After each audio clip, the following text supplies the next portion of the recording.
Pemirsa, sejumlah anggota DPRD Kota Palembang diperiksa sebagai saksi oleh Kejaksaan Negeri Palembang dalam kasus dugaan korupsi pemeliharaan lampu jalan Dinas Perhubungan.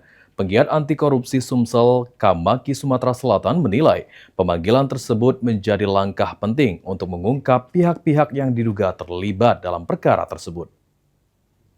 Yang sedang diperiksa dilakukan Deputi Kamaki Sumsel Ferry Kurniawan mengatakan pemeriksaan terhadap anggota Dewan menunjukkan penyidik tengah mendalami dugaan keterlibatan pihak-pihak yang berkaitan dengan proyek tersebut.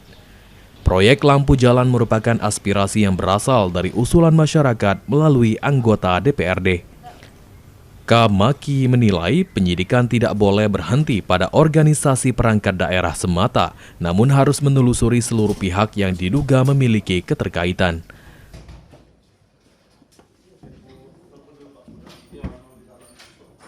Untuk kemungkinan ada anggota dewan yang terlibat atau menjadi tersangka, ya itu menurut saya itu mungkin terjadi, sangat mungkin terjadi, karena ya isu di luar kan seperti itu, bahwasanya ada anggota dewan oknum ya yang diduga menjual proyek ini.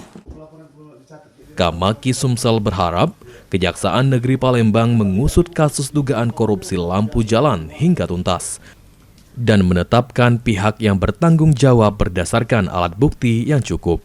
Ilham Wahyudi, PAL TV.